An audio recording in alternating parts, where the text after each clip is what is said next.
पाकिस्तान विरोधी कारवाईमध्ये इस्रोच्या सॅटेलाइट्सची आपल्याला मोठी मदत झालेली आहे।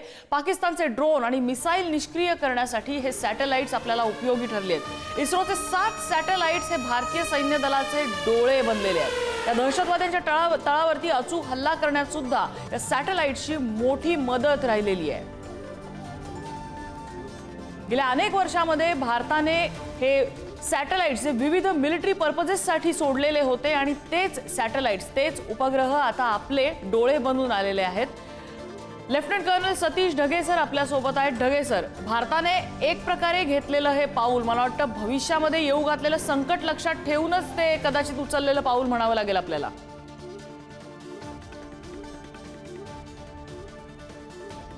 शिकत आलेलो आहोत आणि 1999चं कारगिल युद्धानं बरंच काही आपल्याला शिकवलं, ज्यामध्ये एक महत्त्वाची बाब जी आपल्या लक्षात आली की सुरुवातीच्या त्या कारगिल युद्धाच्या सुरुवातीच्या काळामध्ये आपलं प्रचंड नुकसान झालं। ते यामुळं कारण आपल्याला नेमके जे आहेत किती अतिरेकी आले किंवा किती पाकिस्तानचे सैनिक आले याचा काही ठाव ठिकाणाच नव्हता। आणि ज्यावेळेस आपण रिक्वेस्ट केली अमेरिकेला की आम्हाला याच्याशी संबंधित सॅटेलाइट डेटा द्या, अमेरिकेने आपल्याला तो दिला नव्हता।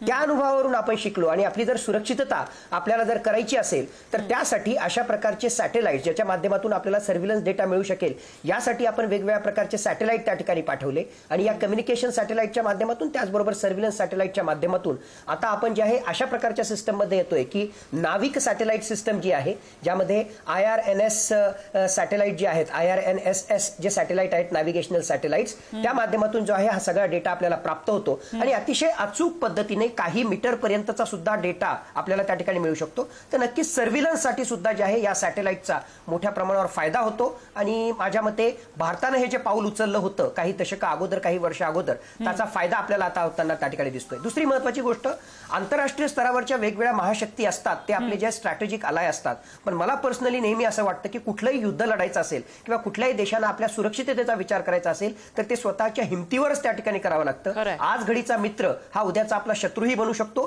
किंवा तो त्या ठिकाणी न्यूट्रलही राहू शकतो। त्या अनुषंगाने भारताने ही जी तयारी केलेली आहे अशा प्रकारचे जे सर्व्हिलन्स सॅटेलाइट्स आहेत जे आपल्या इस्रोनी बनवलेले आहेत, भारतीय बनावटीचे आहेत, हे नक्कीच आपल्यासाठी जे आहेत फोर्स इनेबलर म्हणून आज घडीला ठरतायत। अगदी मेक इन इंडियाचा प्रयत्न मला वाटतं इथे आणखी एका ठिकाणी फळाला येताना दिसतोय।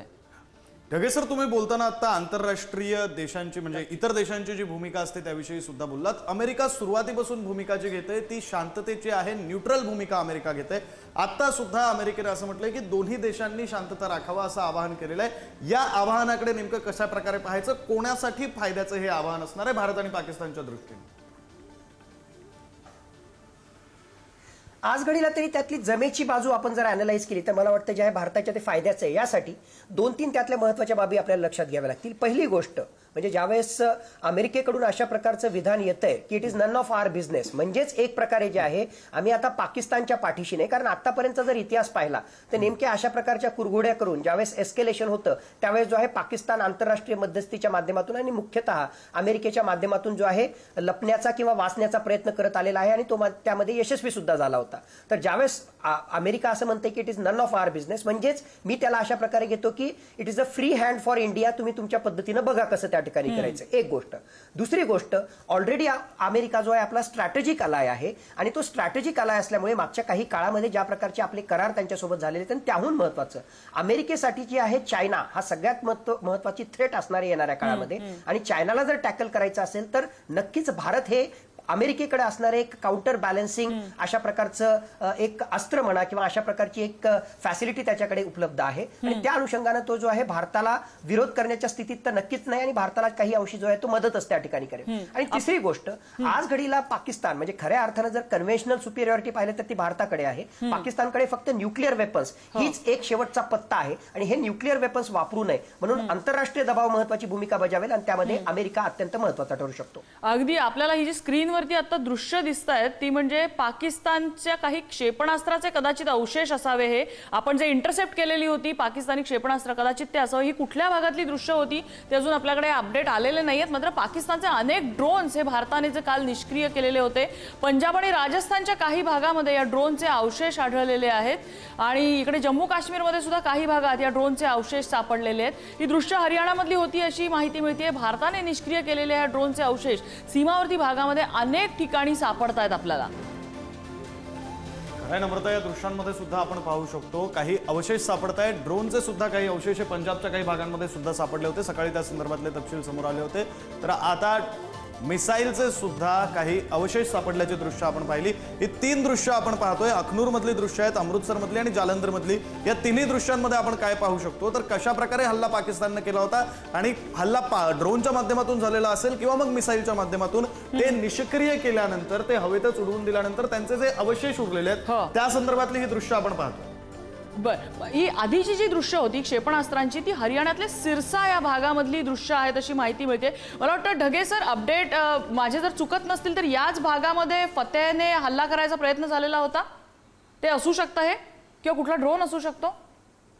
हो हो, हे असू शकतं, तेही असू शकतं. आता वेगवेगळ्या प्रकारचे व्हर्जन्स येत आहेत. एक असंही म्हटलं जाते की जम्मू काश्मीरच्या भागामध्ये त्या प्रकारे हल्ला केला गेला फतेह मिसाईलच्या माध्यमातून. त्याचबरोबर सिरसामध्ये सुद्धा मिसाईलच्या माध्यमातून हल्ला केला. मग ते फतेह मिसाईलच होतं का याविषयीच्या, आणि आफ्टर ऑल जसं आपण सुरुवातीपासून सांगतोय की या बातम्या आहेत, हे इनपुट्स आहेत. जोपर्यंत भारतीय लष्कर आणि मिनिस्ट्री ऑफ एक्सटर्नल अफेअर्स याला कन्फर्मेशन देत नाही तोपर्यंत आपण सुद्धा याची पुष्टी देत नाहीये. पण जे चित्र दिसत आहेत माझ्या मते, पिक्चर्स डोंट लाय.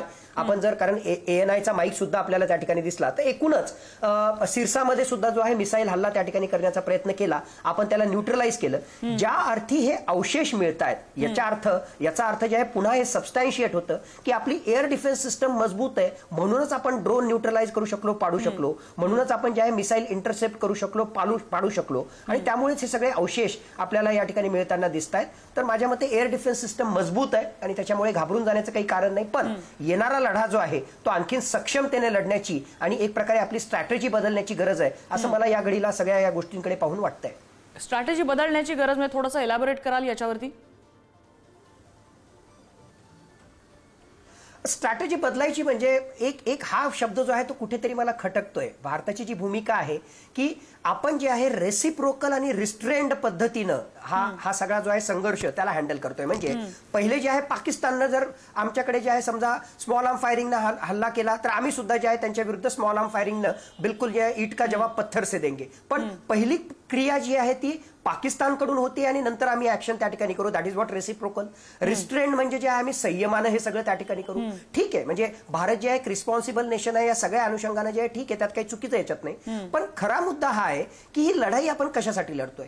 ही लढाई आपण लढतोय दहशतवादाच्या विरुद्ध. आणि मग जर दहशतवादाच्या विरुद्ध लढाई तुम्हाला लढायची असेल तर त्या ठिकाणी त्यांचा स्पॉन्सरर जो आहे, जो पाकिस्तानचं लष्कर आहे, जे पाकिस्तानचं IS आहे, त्याचा बंदोबस्त तुम्हाला करावाच लागणार आहे. मग त्याचा जर बंदोबस्त करायचा असेल तर जोपर्यंत तुम्ही ऑफेन्सिव्ह ऍक्शन घेणार नाही, डिफेन्सिव्हच त्या ठिकाणी राहाल, तोपर्यंत जो आहे कायमचा बंदोबस्त हा कधी त्या ठिकाणी होऊ शकणार नाही. दुसरी महत्वाची गोष्ट, मोठा विषय आहे पण मी मोठ्या जबाबदारीने हे त्या ठिकाणी सांगतोय, वॉर मंगरिंग मी करत नाहीये, की अल्टिमेटली यातला एक महत्वाचा टप्पा हा पाकव्याप्त काश्मीरवर सुद्धा जो आहे तो भारतामध्ये सम्मिलित करून घ्यावा, हा सुद्धा या सगळ्या लढाईमधला एक महत्वाचा टप्पा असावा. मग जर आपल्याला पाकव्याप्त काश्मीर आपल्यामध्ये सम्मिलित करून घ्यायचा आहे तर त्याला वेगवेगळे मार्ग आहेत, पण त्यातला एक महत्वाचा मार्ग हा पाकिस्तानच्या लष्कराशी जो आहे जबरदस्त संघर्ष हा त्या ठिकाणी करावा लागणार आहे. मग फक्त आपण जर रिटॅलिएट केलं, म्हणजे ते जे करतील त्यालाच फक्त रेसिप्रोकल पद्धतीनं आपण जर त्या ठिकाणी रिस्पॉन्स देत असू तर माझ्या मते हे ऑब्जेक्टिव्ह आपले साध्य होतील का याचाही विचार करण्याची गरज आहे. आणि ज्या प्रकारे पाकिस्तान हा आपल्या निष्पाप नागरिकांवर त्या ठिकाणी हल्ले करतोय,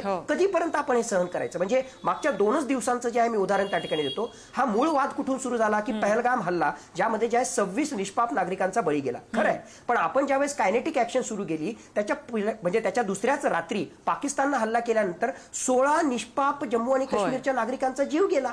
मग ते 16 निष्पाप नागरिकांचे जीव जे आहेत ते महत्वाचे नाहीत का? मग त्याच्याविषयी जे आहे आपण जे आहे आपली लेवल जी आहे ती वाढवणार नाही का? त्याचा बदला घेणार नाही का? फक्त त्या 26च्या बदल्याशीच संबंधित आपण करणार का? म्हणून माझ्या मनामध्ये जी एकूणच जी अपेक्षा त्या ठिकाणी होती की कुठेतरी जे स्ट्रॅटेजी अजून अप करण्याची गरज. म्हणजे थोडक्यात तुम्ही म्हणताय की रेसिप्रोकल आणि रिस्ट्रेंटच्या ऐवजी आता ऑफेन्सिव्ह डिफेन्स आपण केला पाहिजे.